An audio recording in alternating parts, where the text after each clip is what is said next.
poquito más alto. Está bien. Muy buenas tardes tengan todas y todos ustedes. Saludo con afecto, con respeto a mi amigo el senador Alejandro Armenta-Mier, presidente de la mesa directiva de la 65ª legislatura de esta honorable Cámara de Senadores. De la misma manera, a las vicepresidentas y al vicepresidente y secretarios de la mesa directiva de esta soberanía. Y a todos, a todas y todos ustedes, senadoras y senadores de la República, muchas gracias por la gentileza de citarme a comparecer en primer término en la glosa del informe de gobierno. Una disculpa por el retraso, fue involuntario porque la senadora Xóchitl Gálvez ya me dijo que iba a tardar más en el saludo a todos y cada uno de ustedes que en la glosa del informe. La interlocución entre los poderes legislativos y ejecutivo es fundamental para fortalecer nuestro sistema democrático y dar cauce a las demandas más sentidas de la población, a través de iniciativas de reformas que respondan a las nuevas circunstancias que prevalecen en el país.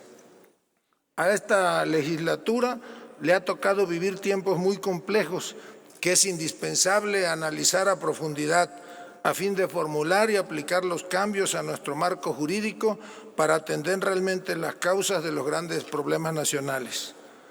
Desde el gobierno de la Cuarta Transformación estamos plenamente conscientes de que hoy en México se expresa con una claridad sin precedentes dos posiciones políticas que tienen una visión diferente. Durante 36 años se puso en marcha un sistema que dejó al libre mercado la capacidad de orientar los destinos de la nación. Se abusó de las privatizaciones, de los trabajadores y de los recursos naturales, abriendo una enorme brecha entre ricos y pobres y una gran inconformidad social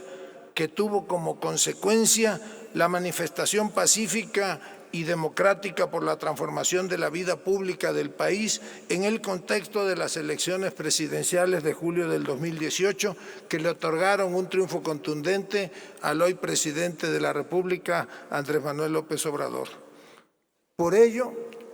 para nosotros las acciones de gobierno deben centrarse en procesos socioeconómicos que nos conduzcan a reducir las profundas desigualdades producidas por el modelo neoliberal a través del combate a la corrupción, la austeridad republicana, la distribución equitativa del ingreso que incluye los programas sociales y el incremento de los salarios mínimos, así como de la promoción y protección de los derechos humanos. En este contexto, los tres poderes de la Unión tenemos la responsabilidad social de ensanchar los caminos del diálogo y la negociación con el ánimo de llegar a acuerdos que ofrezcan un renovado impulso al desarrollo en beneficio de todas y todos los mexicanos.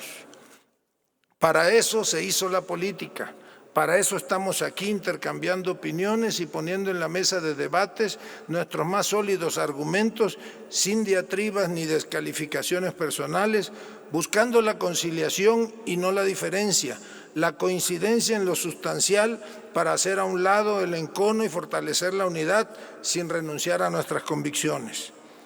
A fin de que la política se traduzca en acuerdos orientados a establecer una sana convivencia, es importante reconocer que siempre se elige entre inconvenientes. Como titular de la Secretaría de Gobernación,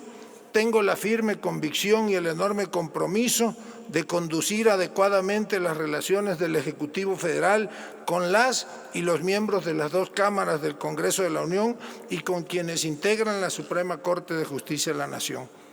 En esta tarea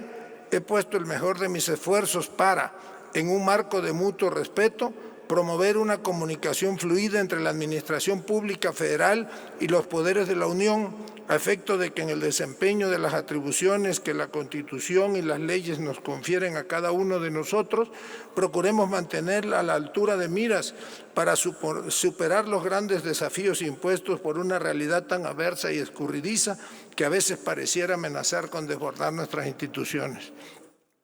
También tengo la obligación legal de llevar a cabo las relaciones con los gobiernos de las entidades federativas y de los municipios,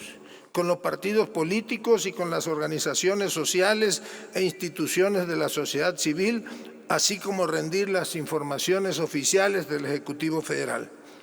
En suma, la Secretaría de Gobernación tiene bajo su alta responsabilidad llevar a buen puerto la política interior, mediante la permanente promoción del diálogo franco, respetuoso y fructífero, para llegar a acuerdos que permitan fortalecer la gobernabilidad democrática en el marco de las disposiciones establecidas por el Estado de Derecho. Es por ello que, con todo el respeto y la consideración que ustedes me merecen, comparezco ante esta honorable soberanía en los términos previstos por el artículo 69 de la Constitución Política de los Estados Unidos Mexicanos para participar en el análisis del cuarto informe de gobierno del presidente de la República, Andrés Manuel López Obrador. A 4 años de haber iniciado el proceso histórico impulsado por el titular del Ejecutivo Federal, observamos con beneplácito que las profundas transformaciones siguen avanzando, incluso en medio de una serie de circunstancias adversas imprevistas que, por su alcance y sentido, están marcando el advenimiento de tiempos mejores para los millones de compatriotas que fueron excluidos del régimen político neoliberal que nos precedió. Prácticamente se ha superado la crisis sanitaria provocada por la pandemia del COVID-19, con un monto significativo de recursos públicos para responder a la emergencia y adquirir las vacunas que ya se han aplicado prácticamente a la mayoría de la población. Todo lo cual se logró gracias al profesionalismo y la dedicación de médicos, enfermeras y personal administrativo, así como con el indiscutible apoyo de las Fuerzas Armadas. Es, a todas luces, encomiable el esfuerzo realizado en este rubro, toda vez que al llegar al Gobierno de la República encontramos un sistema de salud sumamente deteriorado. En cuanto a la crisis económica agudizada por la guerra entre Rusia y Ucrania, se ha mantenido el precio de los energéticos y se han alcanzado acuerdos con algunos sectores de la iniciativa privada para contener la inflación. Además, se trabaja intensamente a fin de atraer inversiones extranjeras y generar confianza entre los empresarios nacionales interesados en reactivar los sectores productivos y el mercado interno. Son precisamente los cambios de fondo de la Cuarta Transformación los que nos han permitido responder con éxito a estos grandes desafíos provenientes del exterior, de suerte tal que, sin déficit presupuestal y sin endeudar más al país, hemos logrado mantener la gobernabilidad democrática tan indispensable en esta compleja etapa de transición. Para nosotros es importante que la sociedad, que el pueblo esté enterado sin mediaciones perturbadoras ni manipulación alguna de los pormenores de los profundos cambios que estamos operando en todos los ámbitos de la vida nacional, con el propósito de impulsar un desarrollo económico sustentable, justo e igualitario, promoviendo un sano equilibrio entre el estado de bienestar y las fuerzas del mercado, mediante acuerdos de mutuo beneficio entre los sectores público y privado en el marco de una nueva ética política que destierre para siempre el degradante fenómeno de la corrupción que contaminó el tejido social. La fortaleza de las instituciones del Estado mexicano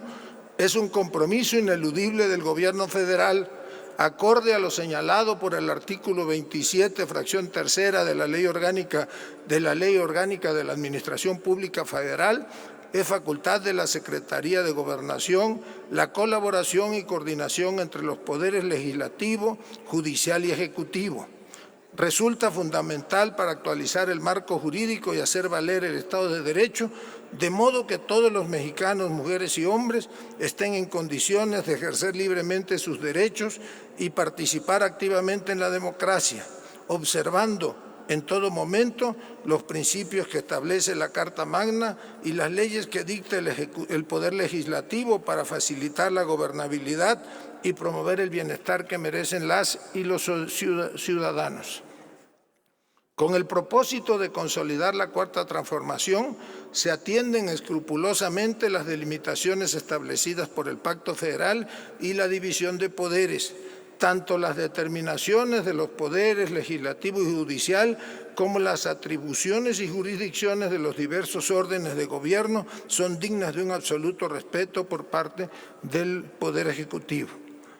A través de la Secretaría de Gobernación, del 1 de septiembre del 2021 al 31 de agosto de 2022, se presentaron ante la 65ª legislatura del Congreso de la Unión 2 iniciativas de reforma constitucional y 10 relativas a reformas legales o expedición de nuevas leyes, de las cuales 7 fueron aprobadas y publicadas en el Diario Oficial de la Federación.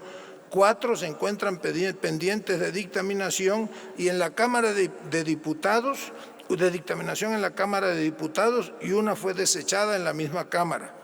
Adicionalmente, se enviaron 4 avisos de salida del presidente de la República fuera del país, mismos que no requieren aprobación. Es importante también destacar la nacionalización del litio, que es declarado estratégico y necesario para la transición energética. Su exploración, explotación y aprovechamiento estará a cargo de un organismo público descentralizado denominado Litio para México. Igualmente, el Poder Legislativo recibió 401 nombramientos de servidores públicos propuestos por el titular del Poder Ejecutivo Federal para su ratificación, 51 más que los tramitados el año anterior. En el Diario Oficial de la Federación se publicaron 112 decretos de reformas al marco jurídico nacional para avanzar en el proyecto de transformación. Esta productividad legislativa no solo contrasta con las 91 publicaciones realizadas el año anterior, sino que también confirma la fructífera coordinación entre los poderes ejecutivo y legislativo, fortaleciendo el diálogo y la cooperación entre ambas partes, lo que sin lugar a dudas contribuye al desarrollo político y democrático del país. En el ámbito de la relación con los congresos locales, la unidad de enlace, acompañada de las autoridades de la Administración Pública Federal expertas en la materia, coordinó la celebración de 25 reuniones en modalidad virtual y presencial para impulsar la armonización constitucional y legal de diversos ordenamientos. Hoy, las y los ciudadanos están conscientes del comportamiento asumido por los grupos parlamentarios que se opusieron a la iniciativa de reforma constitucional en materia eléctrica en la Cámara de Diputados, la cual proponía recuperar para el Estado la conducción del sistema eléctrico nacional a través de la Comisión Federal de Electricidad. También lo está la mayoría de los ministros de la Suprema Corte de Justicia de la Nación al aprobar una de las más trascendentes resoluciones en favor de todos los mexicanos que mantiene en sus términos la reforma a la Ley de la Industria Eléctrica de marzo de 2021, rechazando la acción de inconstitucionalidad. En este importante asunto orientado a recuperar el control de los bienes estratégicos de la nación, el presidente de la República me instruyó para llegar a acuerdos con las empresas multinacionales que hayan quebrantado la ley para evitar el complejo entramado judicial. Estamos ya trabajando con todas y cada una de las empresas y yo espero que antes de que termine el mes de octubre puedan ya llegar a buen puerto las negociaciones y se puedan firmar los primeros acuerdos con las empresas para terminar con lo que se conoce como régimen de autoabasto. Sin embargo, en el caso de Iberdrola, sancionada por la Comisión Reguladora de Energía, sus directivos optaron por recurrir al juicio de amparo. Es la única de las empresas dedicadas al servicio del autoabasto que recurrió al amparo de la justicia federal y nosotros somos respetuosos de las instancias judiciales y de los derechos que tienen todas y todos y vamos a esperar el resultado de este juicio. Sin duda, En esta compleja etapa de transición aún persisten reminiscencias del pasado de una minoría privilegiada que aprovecha las circunstancias adversas para obstaculizar por todos los medios a su alcance el decidido y firme avance de la Cuarta Transformación. Se trata de una oligarquía reaccionaria cuya influencia económica aún es notoria en la actitud y en las resoluciones de algunos jueces. De ahí la importancia de reconocer a las y los ministros de la Suprema Corte de Justicia de la Nación que están interpretando de manera correcta los nuevos tiempos que privan en el país, caracterizados por el combate sin tregua a la corrupción, la defensa de la soberanía nacional, la separación del poder político del poder económico, la promoción y protección de los derechos humanos y, sobre todo, el bienestar de la población. Con los gobiernos de las 32 entidades federativas, la coordinación de esfuerzos en materia de vacunación contra el COVID, de seguridad pública, de derechos humanos y de conflictos sociales se ha traducido en resultados que han mejorado sin duda la calidad de vida de los mexicanos. Debido a las implicaciones que tiene a nivel nacional como producto del cambio climático, les comento acerca del grave problema que se suscitó con la demanda de agua potable en la zona metropolitana de Monterrey, Nuevo León, que encendió los focos de alarma en varios estados del norte de la República, toda vez que el acceso al agua representa un derecho humano imprescindible para el bienestar de las familias, de las personas y las familias. Ante la magnitud de este problema, el primer mandatario nos instruyó para atender personalmente este asunto y como resultado de los acuerdos con las autoridades estatales y municipales, así como con los representantes de los diversos grupos productivos y sociales, se tomó la decisión de construir el segundo acueducto de la presa El Cuchillo y la presa Libertad para dar una solución de largo plazo a esta problemática. Mientras tanto, para reforzar las acciones inmediatas, la Secretaría de la Defensa Nacional aportó 100 carros tanque para abastecer a las colonias con más necesidad en 10 municipios. Si me permite leerla, senador,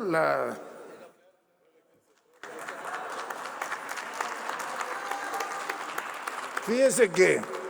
y hago un paréntesis, yo coincido con usted, no es viable el trasvase del Cuchillo porque entonces los casi 12,000 millones de pesos que se van a invertir en estos siguientes 8 meses para la construcción del segundo acueducto, del acueducto El Cuchillo 2, pues prácticamente quedaría sin agua. Entonces se tiene que buscar el equilibrio entre los derechos de los tamaulipecos y los neoloneses.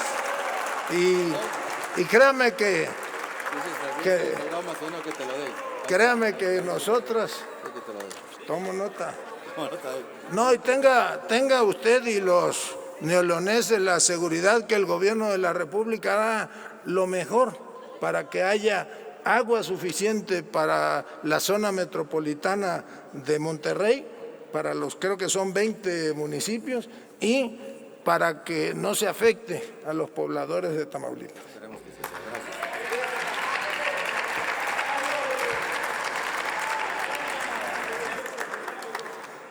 Otro tema que destaca en las labores a realizar, pues es seguramente lo relativo a la crisis humanitaria provocada por las cada vez más nutridas caravanas de migrantes. Sin duda, con el reciente acuerdo que se alcanzó entre los presidentes de México y Estados Unidos, se van a intensificar las acciones que tienen que ver con los programas sociales, las inversiones productivas y los permisos de trabajo para ofrecer alternativas de solución a este lamentable problema. Por lo pronto, el Instituto Nacional de Migración, en coordinación con la Guardia Nacional, han redoblado sus esfuerzos para atender las demandas de los hermanos migrantes en el marco de la protección que exige el respeto a los derechos humanos, los cuales constituyen el núcleo de todas las acciones que se realizan en la Cuarta Transformación para fortalecer la gobernabilidad democrática. Como sé que solamente dispongo de 20 minutos y ya prácticamente se me agota el tiempo, yo le pediría al señor presidente de la mesa directiva que el texto que traigo aquí preparado pueda ser incluido como parte de la comparecencia y y desde luego que lo haga circular entre todos y cada uno de ustedes. Así Por lo se hará pronto y antes, continúe, señor secretario. Señor secretario, puede continuar siempre. Es Hay que flexibilidad en la calculé mal y son como 30 minutos, pero termino reiterándoles que es mi convicción y es mi formación. Soy un agente proclive al diálogo y por lo tanto les reitero que las puertas de la Secretaría de Gobernación siempre van a estar abiertas para tratar no nada más los asuntos de mi competencia, sino finalmente para que entre todos contribuyamos, más allá de nuestras diferencias que son válidas, contribuyamos a construir la gobernabilidad de este país que tanto la necesita. Muchas gracias de verdad por su atención a todas y a todos ustedes.